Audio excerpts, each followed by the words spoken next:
Scopolamine, scopolamine is tertiary amine, tertiary amine है scopolamine, tertiary amine है। Atropine भी क्या थी? टर्शरी मीन थी, टर्शरी मीन है, so they will cross the blood brain barrier. Similarly भी इसके पेरिफेरल इफेक्ट वैसे ही आएंगे जैसे कि एट्रोपिन के ऊपर आए थे जी। लेकिन अगर मैं स्कोपोलामीन की बात करूं कि तो इसके इफ़ेक्ट्स आपके CNS पर ज़्यादा हैं as compare to the atropine. अच्छा जी, अनलाइक एट्रोपिन जो आपके पास CNS के ऊपर इफेक्ट देखे गए हैं वो थेराप्यूटिक डोजेस पे देखे गए हैं। थोड़ी देर पहले वी हैव डिस्कस कि मैंने जब एट्रोपिन की डोज बढ़ाई, याद है जब हम लोग 10 मिलीग्राम डोज के ऊपर गए, यानी कि डोज जब बढ़ाई तो मेरी ड्रग ने CNS से रिलेटेड एडवर्स इफेक्ट, एट्रोपिन ने CNS से रिलेटेड इफेक्ट एडवर्स इफेक्ट जो कि हेलुसिनेशन, डिलीरियम थी, इस किस्म के इफेक्ट्स देना शुरू हो गए। जब मैं स्कोपोलामीन की बात करूं मुझे हायर डोज में नहीं जाना पड़ता, जस्ट थेराप्यूटिक डोज के ऊपर ही CNS से रिलेटेड इफेक्ट्स आ जाते हैं। अगर थेराप्यूटिक डोज के ऊपर ही CNS से रिलेटेड इफेक्ट्स आ जाते हैं तो डेफिनेटली इसकी कोई ना कोई थेराप्यूटिक इम्पोर्टेंस होगी जो अभी हम थोड़ी देर में डिस्कस करेंगे। एट्रोपिन के कंपैरेटिवली आपके इस ड्रग का ड्यूरेशन ऑफ एक्शन ज़्यादा है। अब जी स्कोपोलामीन के आपके पास एक्शंस क्या हैं?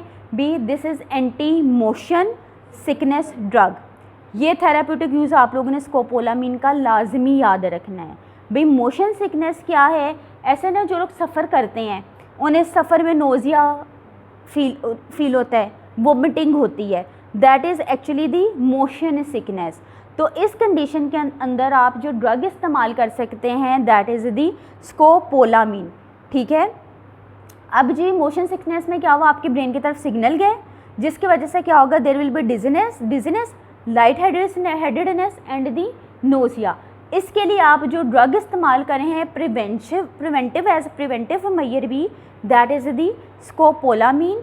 आपके जो स्कोपोलामीन है एज़ कम्पेयर्ड टू एट्रोपिन और कौन कौन से इफेक्ट्स प्रोड्यूस करती है, दैट इज़ सेडेशन, लेकिन सेडेशन प्रोड्यूस करेगी at higher doses. Then it will also cause the euphoria. Euphoria क्या थी? Feeling of excitement, happiness. Then अब आ जाओ आप थेराप्यूटिक यूजेस के ऊपर। अभी मैंने आपको स्कोपोलामीन का एक थेराप्यूटिक यूज़ बताया, क्या है?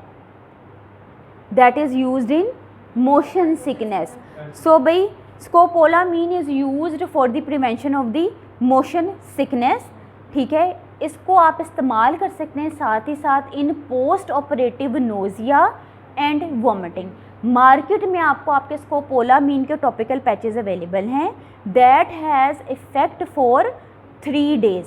ठीक है, अप टू 3 डेज़ आप एक पैच लगा लें, फॉर अप टू 3 डेज़ आपको इसका इफेक्ट रहेगा। आप आफ्टर दैट ड्यूरेशन आप अपने पैच को चेंज कर लेंगे।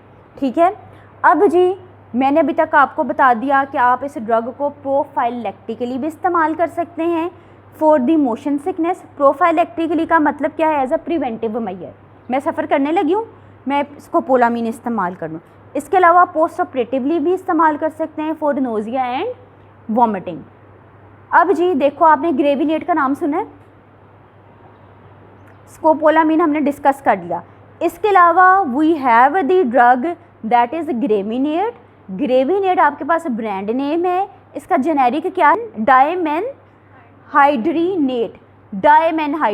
डायमेनहाइड्रीनेट बेसिकली आपके पास एक एंटीहिस्टामीन है जो कि आप इस्तेमाल करते हैं for the prevention and treatment of the nausea, vomiting, dizziness that is caused by the motion sickness.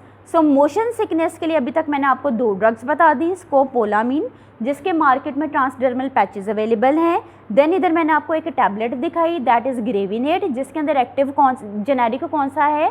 डायमेनहाइड्रीनेट that is the antihistaminic जो कि आप मोशन सिकनेस के लिए इस्तेमाल कर सकते हैं। क्लियर? इसकी फार्मास्यूटिकल कंपनी कौन सी है? सर्ल। इसकी स्ट्रेंथ कितनी है? That is 50 mg। Doses form क्या है? टैबलेट। अच्छा जी, अब आ जाओ स्कोपोलामीन के फार्माकोकाइनेटिक प्रॉपर्टीज़ की तरफ और एडवर्स इफेक्ट्स की तरफ। भाई इसके सेम वैसे ही फार्माकोकाइनेटिक प्रॉपर्टीज़ और एडवर्स इफेक्ट हैं जिस तरह के आपके पास एट्रोपिन के अंदर थे।